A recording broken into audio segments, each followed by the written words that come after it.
Hey guys, it's been a minute, huh? About a year of a minute, actually. I just needed to step away from my channel. I never fully intended to um, never make a video again, which is why I left my channel up. But there were a few things that were just really frustrating me about my channel and stressing me out. So I decided to just step away. And I know I never really made a video on needing to take a break, but and this is not a video saying I'm back full force, because we know me if you've been with me for a while, and I appreciate everyone who is still here with me, but I go months at a time typically without filming. I'm a stay-at-home mom of 3, and I don't always have the time, energy, space, or place to make videos. So anyway, I just wanted to explain, my frustrations of why I stopped filming for a while. The biggest one is my now 2-year-old, at the time 1-year-old, would not nap unless I was holding him. I put him down, he'd wake up immediately. No matter how gentle I tried to switch. And you think, oh, well, let him cry it out, right? Let him cry himself to sleep. He would get so upset and crying so hard. He would be red in the face, choking, gagging, because he's just so upset. So I just, I had to eliminate the stress and just say, all right, I can't upload. I can't make videos right now. I'm mom first. So that was the biggest. And the other thing was, I felt like I was just more talking at you guys. There was never a lot of conversation back and forth in the chats, and I just felt like bummed a little bit that I felt like there wasn't a good connection. And I've let go of that, and I've let go of the fact that, yes, my children, the baby still needs me, but I'm going to film around it. So you're going to see a lot of probably craziness and noise and little baby bum in the background. The other thing that was stressing me out or annoying me, frustrating me, I guess is the better word, with my channel is I'm not tech savvy. I don't know how to insert pictures, video clips, or make cute, fun, whimsical intro videos. And I've tried the YouTube studio apps and different stuff for YouTube that's what that's for, making them and putting them in, and I couldn't figure it out. And I felt bad about it. My channel's a bit on the boring side, I feel, because of it. But again, oh well, I've come to terms with it. It is what it is. I have seen some tags, and I'm here today to do 2 of them. They're going to be separate videos because they're longer. And as per usual, one thing that never changes is because I take so many pictures and videos, I'm low on storage space. So I don't know, hopefully it'll let me get through these next videos. So that out of the way, hello, how are you? How was your Christmas? The tag that I want to do first, and I'll put it here because we're only at 4 minutes, but is the only 10 mass market tarot decks. I'm sorry, I didn't write it down beforehand. Only 10 mass market tarot decks, and I don't know who initially created the deck, or this tag rather, because I've seen a few different VRs to this tag, and I've seen different people mention different names, so I apologize for that. If you YouTube hashtag only 10 mass market tarot decks, you'll see for yourself. Maybe you can find the original creator, so I do apologize for that. But no particular order. We are going to start with my first mass market tarot deck, the Everyday Witch. I had a custom tin made for the original size, but I couldn't not include this. If you've been with me for a while, you know. Let me see if I can turn the camera and lay these cards. There we go. It's just a staple in my collection. And I know this deck is one, you either love it or you hate it. I love it. Oh, I can't get it. It's not. Something has been wrong with my camera. I forgot about that part. Where it does not focus. Even tapping the screen doesn't do anything. So I'm not sure if I need to update my camera or what. Alright. So, yeah. The Everyday Witch has to be in my top 10. It's a deck I will never get rid of. It's not going anywhere. The next one is my Halloween Tarot, because Halloween for me is 24/7, 365. I love it. I got Halloween some shirts and socks for Christmas, and I was thrilled. And got some Haunted Mansion cups. So, yeah, this is just a fun, whimsical, and because I love Halloween, you know, I read with this year round. It's not just a only October deck for me. It's an easy read. You can see it is Rider-Waite based, although the suits are changed. You know, imps, bats, ghosts, and pumpkins for wands, swords, cups, and pentacles. The next one on my Only 10 Mass Market Tarot decks. Donovan wants a bar. We've got Wholesome Kids bars, and Donnie just brought me one. Okay, buddy. All right, so I'm going to open that for him really quick. There you go, buddy. Yeah, bar. The next one on my list is the Fountain Tarot. I love this deck. And this one has such a cold winter vibe for me. So I do only pull it out in the winter. You know what? No, so I'm going to put it back on me and just show you like this.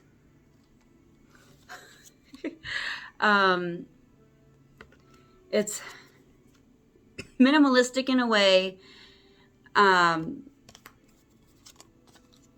but very muted color tones, not a whole lot of vibrancy. Very non-traditional, as you can see. Like, there's some hints of Rider-Waite in there, but it's still an easy read, I find, anyway.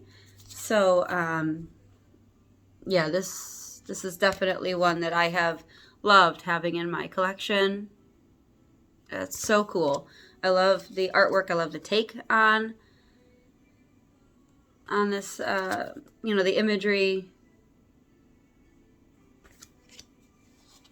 And again, I'm not going to show you every card of all of my picks, because I feel like that would be a super long video. But just to show you some. Now, I do have one pet peeve about this deck. How some of the keywords are up top and some are down below. Because it makes me feel like, oh, is the card upside down? Or, you know, I'm searching for the title for a minute. Maybe not a minute, but you know what I mean. That's my only pet peeve, but again, it's not enough to make me say you're leaving my collection. So that's the Fountain Tarot. Next is the, yep, do you need help? The Unicorn Tarot. Do you need help? We got it all the way down. There you go, buddy. Okay. This deck is so freaking cute. Now, if you've noticed the theme here, I love seasonal decks. I'm all about seasonal. with the occasion of some I'll use year round. But so I do have a winter Rider Waite, the winter weight, but that's not a mass market. That's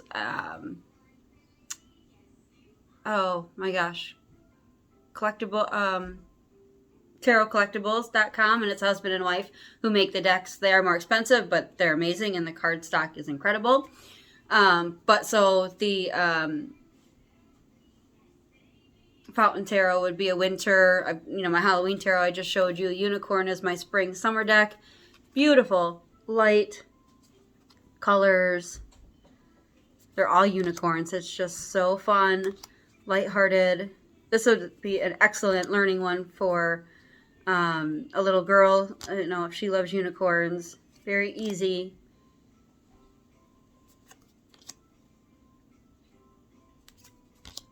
And I did have, I think I started out with a smaller version of this, but I loved it so much, I gifted that one away and got the bigger size.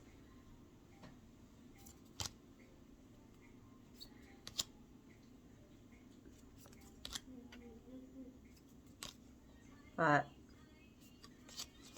yeah, so that's the Unicorn Tarot. Next is the Lightseers Tarot. No surprise to anybody, I'm sure. This deck is incredible. I never jumped on the indie version of this, so I missed out on, having the box, and, I edged these myself. The mass market does not come edged, but, how can you not with this deck? It's so colorful, so vibrant, so full of emotion, and I think I love the emotion shown in this deck. There's no guessing. It's just, the artwork is beautiful.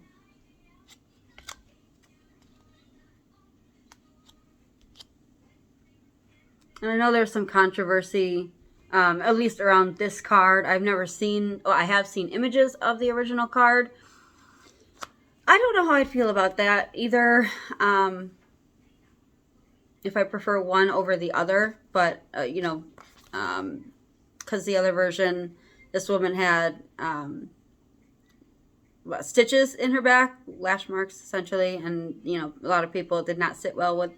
This is a weird, I think, Ten of Swords take. I wish it were a little bit more traditional, but at the same time, I like that with the birds overhead, it can either be you're protected no matter where you go, or you're walking away from all this, the darkness. And crows are typically not a good, omen, if you will. So you're walking away from that. So I like how it really brings out the intuitive reader in me. But this deck, I can't say enough about it. It's amazing. I use this deck when I read at a lot of events. Pride, especially, was a big hit because it's so full of like this rainbow vibe, colorful. If you know, you know, right? This deck is just, never going anywhere. I should actually get a backup of it. Let's see. Next one is new to my collection, and it's the Phantom Wise Tarot. This is a fun black and white, all black and white deck. I don't know if it'll you can see it's like a waffle pattern cardstock. I don't know. I love it. But it's Alice meets, what did they say? Now I want to look it up. Alice meets circus meets something else. Dream, I think. Something like that. Rider Waite-ish.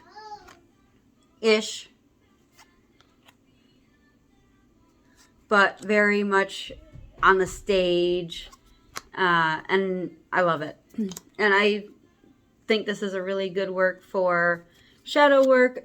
This would be another one I would consider a wintertime deck, just because it is black and white and muted, and it kind of looks like snow falling in some in some cards.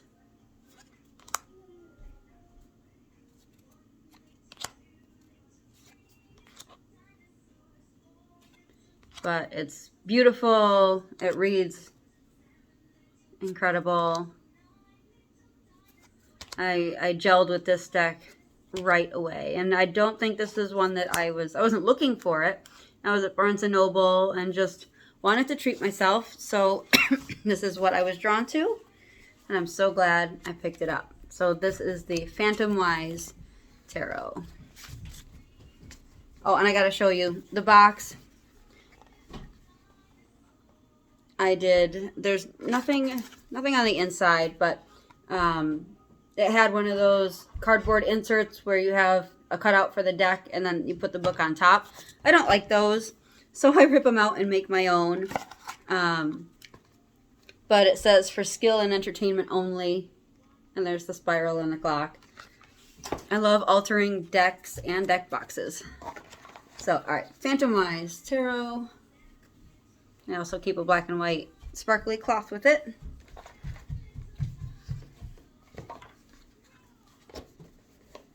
All right. Hi, bud. Next in my top 10 mass market decks is the Tarot in Wonderland. Gotta have a deck that's fully fun and whimsical. Yep, it was upside down. This full of color and vibrancy also, but you know, takes it back to childhood with Alice. And I find I love pulling this one out around the fall time, even though I guess it could be spring, summer also. It just, I don't know, I love it. I know there are quite a few Alice decks out there. I had another one. It was a tin, but this has been my favorite.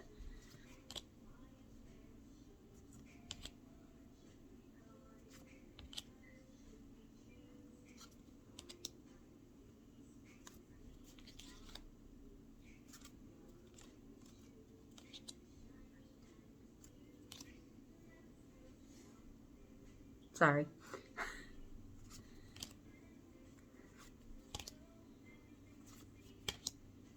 So, yeah, that is the Alice in Wonderland Tarot. All right. 8, 9, 10. 3 left. Next one is the Modern Witch Tarot. I love the hard card stock and the fact that they're thicker cards. I love reading outdoors, and when I read at events that are outdoors, cardstock like this is not going to easily blow away.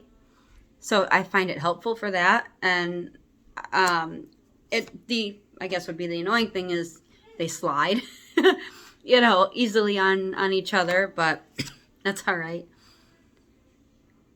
I love the modern take on this deck. It's fun. It's vibrant. I love it. And my favorite card in here is the Ten of Swords, because this deck had 2 Ten of Swords, a traditional, and I think I might have even gotten rid of the traditional card and just went with its alternative.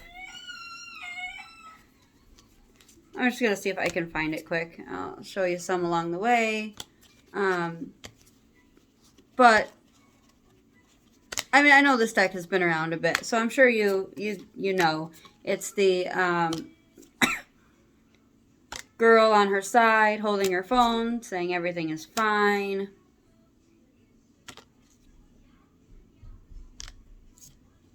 Yeah. I love different takes on the Ten of Swords. And, you know, when I see a deck and it's, I love it. I think that's a genius, genius move right there. I love it. But, yeah. Again, never leaving my collection. Modern Witch Tarot. But I did now. Other decks are a little bit easier to get back because they're not as stiff. But, love it. Okay. Now, you can't not have a Rider-Waite. Just for, I just grabbed this one. I've got a few. So, this one is the Radiant Rider-Waite. I love this version, the smaller version, because I feel like, you know, a Rider-Waite is just a traditional, a classic, a standard, is a must-have in any tarot reader's collection. And if I'm just out for the day, I can throw this size in a pocket even, you know, a small bag, and have it. The borders annoy the crap out of me, but it is what it is. I do like, honey, you just had a bar. I'm not giving you another one. No. You just had a bar. What are they saying? Oh, I love that they're actually numbered. Normally not Roman numeral. Although, since having this deck, I've learned finally Roman numerals. Still kind of annoying, and I do wish that it wasn't minors in normal numbers and majors in Roman numeral. That would be my pet peeve with this deck. I might have mentioned that before. Still, it's a fun, cute classic, and I know there's the Rider-Waite in this size, in a tin that's more on the grungy side. What? I don't remember the name of that Rider-Waite, but that's borderless, and I find that's more of like a fall-winter deck. I like using decks that are like that in the winter. I don't know, fall, winter. And I decorated the inside of this tin, and I put the book, I attached it to the top. Very convenient, easy on the go. Last deck, I bought the pocket size Wild Unknown Tarot. I can't not. Look how thick. Because it's so little, but they did not skimp. They did not leave anything out. And I love that. I did have the bigger size, but I had to get the smaller one, and I actually rehomed my bigger size. Very non-traditional, but it's a classic. It's a staple. Danny, what are you doing? He's putting his hand in my pocket. This I find is a very heavy reader. Donnie, this delivers great messages to the point. No bar, honey. You just had one. Take that back.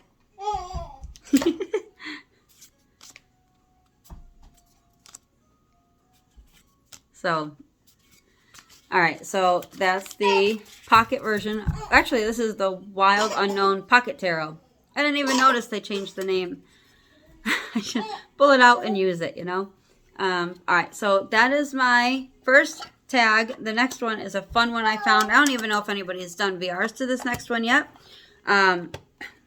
So I am going to get this together and pull the decks for the next tag, and I'll be back later. Bye, guys.